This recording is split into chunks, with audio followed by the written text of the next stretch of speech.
Wednesday afternoon. Absolutely. Well, Holly was recently out at the Akron Children's Hospital to learn more about healthy sleeping habits. Let's take a look. I'm talking to Dr. Jamie Travis from Akron Children's Hospital about good sleeping habits. So let's start with the why. Why is it important for children to have good habits? So sleep is so important for children. It really creates an important foundation for their health. So sleep really impacts the way that children function during the day.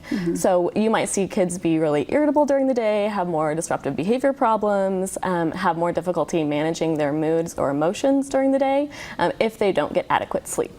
So you could see that it would really impact family dynamics or their social interactions if they're having difficulty kind of managing their mood or behavior. Additionally, kids have a lot harder time learning if they haven't gotten good sleep. So it's harder for them to pay attention during school. It's harder for them to be able to remember what they learned.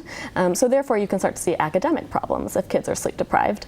And additionally, kids will also experience physical difficulties. They'll have slower reaction times, which might make them more likely to have accidents, or if they're participating in sports, to have a difficult time engaging in their sports as they would like to, performing as they would like to. It makes sense. So is there a magic number? How much do they need? That's a good question. So it's important for parents to have an idea about how much sleep their child needs, and that's going to depend on their age. So younger children, if you think infants, newborns, they're going to need a lot of sleep. Newborns need between 14 and 17 hours of sleep. As kids get older, they need less sleep, but they probably might need more sleep than you think they do. So school-age children, for example, need between 9 and 12 hours of sleep, and adolescents need between 8 and 10 hours of sleep, which some parents will think, they just need 7 or 8, but actually adolescents really benefit from getting at least 9 hours of sleep at night. The more the merrier is the theme I'm seeing here. As parents, what can we do to instill these habits, these great habits? So it's important for parents to start good sleep foundation habits early on for their kids. So some of the things to keep in mind when you're trying to help your child get good sleep is to make sure they have a comfortable sleeping environment, a good bedtime routine, and a consistent sleep-wake schedule. So in terms of environment, you want to be thinking about, is my child's sleeping environment quiet? Are there too many environmental distractions? Are siblings maybe sharing a bedroom that are actually kind of bothersome to them? Is there anything that we can do to problem solve that? Are there pets that are coming in and out of the room? Electronics. Electronics, absolutely. You want to make sure that kids do not have access to electronics after bedtime. I always try to tell my families, if you're needing to recharge your items, your electronics also need to recharge. So just go ahead and put those somewhere else, charge them in a separate room, and make sure that kids do not have access to them. Because they are very likely to try to sneak them and use them at night. I feel like that's one of the biggest problems these days. Let's talk about the importance of consistency. Absolutely. So we want a consistent sleep environment for your child, because whatever your child falls asleep with at the beginning of the night, they're going to need to get back to sleep in the middle of the night. So consistency is really important in sleep environment. You'll often see kids start to have a lot of night wakings or have difficulty staying asleep if they're falling asleep with the TV on, for example, and then they wake up and the TV's turned off.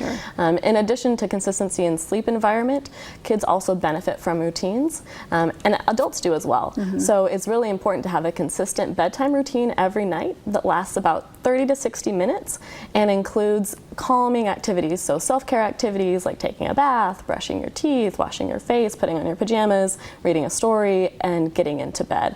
Having both the self-care activities and then calm, quiet activities that the child can do will be helpful to help their mind and their body prepare for sleep. And then once the child is in bed, you want to make sure that they're getting into bed and waking up at a consistent time. So every single night, they're going to bed at the same time and waking around the same time. A lot of parents think, it's okay if my child stays up later on the weekend, they don't have to have a bedtime on the weekend, but actually that can be really problematic when Sunday rolls around and your child has slept in until noon and then has to go to bed at 9 p.m.